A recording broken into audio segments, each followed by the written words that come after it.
How long have you been around Moos?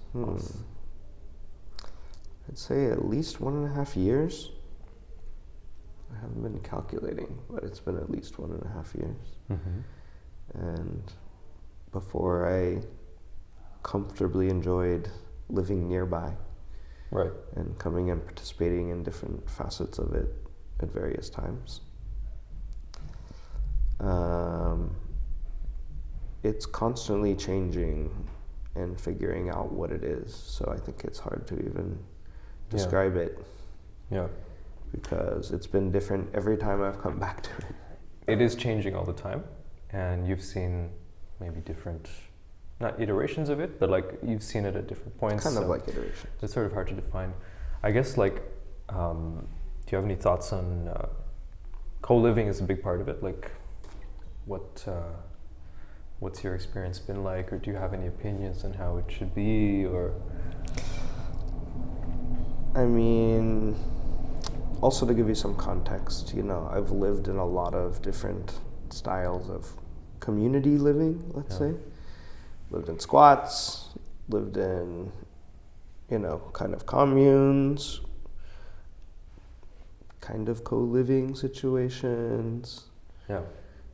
Similar, visited maybe hundreds. So it's not something new for you? It's not totally new for me, which is why I find it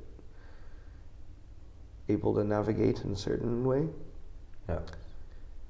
But it's also different every time in every place, even if similar patterns arise. I mean, are there any unique challenges or not necessarily challenges, but even like positive things, but things that are unique to Moos when you compare to all of your other co-living experiences? We're not squatting is one thing. We actually have this beautiful space. Right. We have to figure out how to keep it going, but I mean, this space is quite a resource. Yep. And the community that has built around it over the past years is quite a resource. I think it brings a lot of different things to the table. Yeah. At first, I mean, coming from this more like hard left background, also here in Berlin a bit, coming to the Moos in the beginning, I had my allergic reaction to the kind of hippiness of some of it. But I grew through some of that as well. Some of it I'm still allergic to. But people have come from a lot of different backgrounds and mentalities, and I think it's somehow unique in being at least at the moment, and also for a while since I've come here, like a meeting point of pretty wise people a lot of the time. Yeah. Even small talk conversations can get really deep really quick here, and you end up reflecting on a lot of things in a pretty interesting way here. Some of it on purpose and considered in this way, and some of it quite spontaneous. Just a matter of who seems to be stumbling through in this moment. Yeah. Are there like specific projects that you're working on here? I mean, you're doing your general like weaving through and pollinating and talking to everybody and things, but specific things that maybe you're leading, or even just like collaborations that you want to mention, so people get a sense of like what you do here.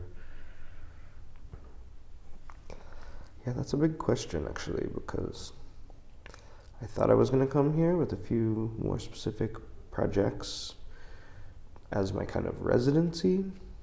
I also didn't think I was going to be leaving this soon, that I was going to stay straight through May. But the garden being one, some kind of weaving and dyeing projects that I was going to do with my partner as well.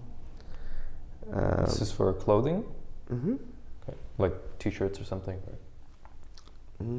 No, it would be larger material? I don't know. Like a collaborative weaving project to make some tapestries. Oh, cool. That kind of fit in the most. Maybe it will happen someday. Okay. But like real projects, ones that you're actually working on right now. I mean, you started on the garden thing, right? You have this the other garden that we're connected with, and also like in the courtyard. yeah, actually a couple of other gardens that I've been connected with over the past years as well, and been working at. And now, trying to connect more some of these gardens, and a lot of my projects are about connecting things and trying to put the right pieces in order to make projects either happen or continue. Yeah. One being also with like the Ukrainians and Ukrainian stuff. There's a lot of that. There could spiral out from there. Yeah. And maybe collaborations, like specific collaborations with people who are here, like that you might want to mention.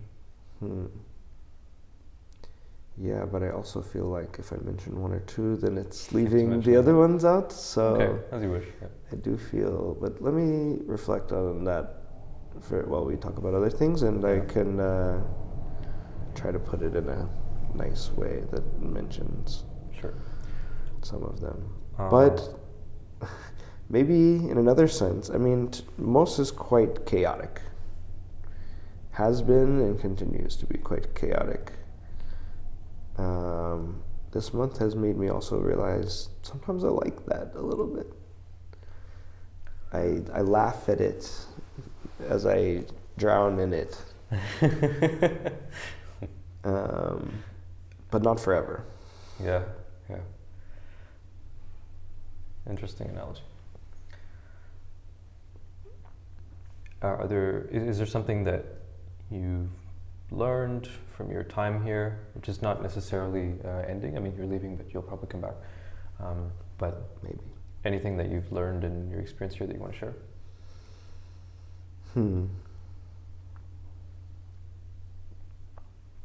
That even something very chaotic can be very fruitful.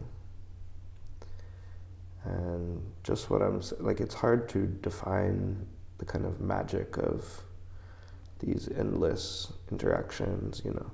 Yesterday I had this kind of going away event, and I felt like this a few different times, also on my birthday especially, where I was like, the whole day I felt like I was in a theater play, because every corner I run into a new person and it becomes this whole thing, and then it's like, okay, I have to go, and then the next one starts, and you know, it's like I was in a 10-hour performance a little bit. But that's fun when that happens that way, you know? Yeah.